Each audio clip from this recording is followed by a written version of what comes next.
Train the muscles, not the joints.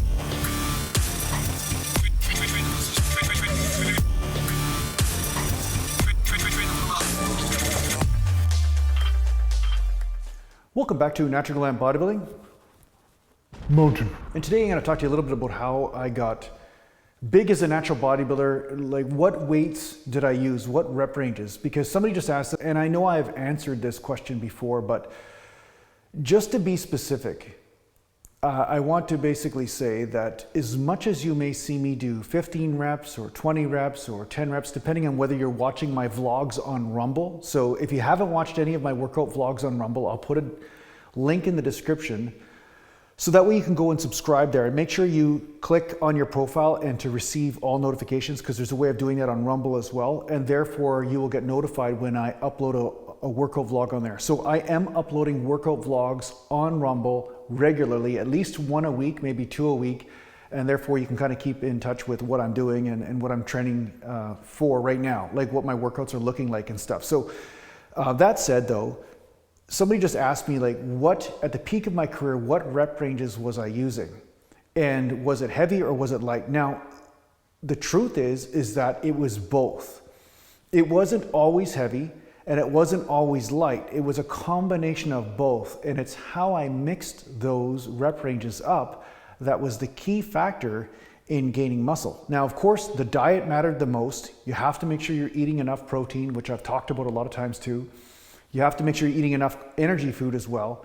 And therefore the body has an anabolic environment with which to grow, right? It has the nutrients in order to recover. But there's no doubt for most natural bodybuilders, and I was definitely no exception to this, I had to put on some strength in order to put on muscle. I couldn't just play around with 5-pound dumbbells and then say, hey, I just pumped my arms up, and got big. No, I was using as heavy weight as I could for at least one workout a week for about sets of 6 to 10 reps or something like that. And then I would also do rep ranges of 15, 20, 25 reps in other workouts. So I have examples of this in the 2-day split workouts that I have on my website. But for the most part, I stuck with 10 reps to 20 reps in that area. And then I would go to heavy days here and there, depending on the exercise. Now, this is where it gets a little bit complicated, because some exercises demanded heavier weight than others. Like when I was doing squats, if I was doing only 5 or 6 reps, I'd be using about 585 on the squat, like 6 plates a side, which was incredibly hard on the lower back, which was incredibly hard on the knees and everything. So obviously I'd only be doing that once, maybe every 6 months or something. But for the most part, I was squatting 4 plates to 5 plates a side, and that was what I was regularly working with when it came down to my weight training workouts. Now, a lot of times I would be getting around 10 reps to 15 reps in that area, maybe sometimes 20, 25 reps, depending on what I felt like that day. But with squats, I was more conservative because I didn't need to go quite as heavy in order to get that stimulation of the muscles. And at the same time, your first priority always has to be staying in one piece, right? So with bench press though, it was different. I could afford to bench heavier. I could do, sets of 6 to 7 reps, and it wasn't as hard on me as if I was doing that with, squats or Romanian deadlifts or bent over rows.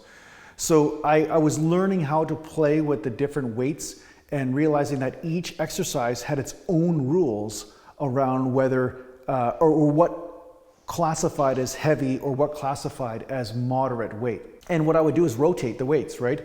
I'd do a moderate training day, then I do a heavy training day, then I do a light training day, and then I do another moderate training day, then maybe another light day, and then I go heavy again. So I'd rotate it around depending on how I felt. If something felt tweaky or felt torn up or sore, I'd definitely be using that as a light day when I went to the gym. If I felt super fresh and the joints felt good and I felt like I was ready and raring to go, then maybe I might try to hit a PR with my 8 rep range. I might try to hit a certain weight that I couldn't hit before and try to do as many reps as I could with that and maybe break a record, maybe get 9 reps instead of 8 reps or something, right? So that's what I was doing. But I was regularly working with 315 on the bench, and then I'd go up to 365 for sets of 4 or 5 reps sometimes, on a heavy day. And then a lot of times I'd be doing 315, right? This is all before I dislocated a shoulder and that sort of thing in hockey, right? So that's why my weights are much lower now when it comes down to the bench pressing.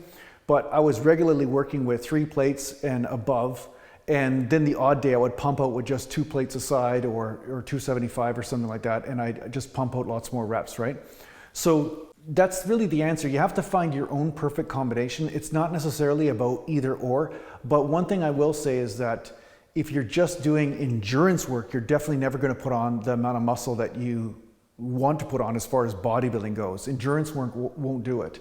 I mean, that doesn't mean that you can't use 15 reps or 20 reps as your main foundation though, because that's not necessarily endurance work. You understand? It's still very anaerobic, and if you put on strength in the 15 rep range or 20 rep range or 25 rep range even, you can still put on muscle. It's just that for me, based on how I'm built, I felt that I could really get a deep tissue breakdown from the heavier rep ranges from time to time, which I talked about in another video, where different rep ranges will stimulate in a different way. Super heavy weight will tear down the muscle tissue more, where endurance or hypertrophy type work tends to create an enzyme reaction which causes muscle growth, right? So that's really where I was at with that. But yeah, for the most part, anywhere from 5 reps to 30 reps was the rep ranges that I worked with, and I worked with those rep ranges quite regularly. And yeah, that's your answer on that. So I hope that answers your question. So thanks a lot for watching. If you need to get a hold of me, just go to naturalglandbodybuilding.com, and thanks to the Patreon supporters, and take care for now. Mountain.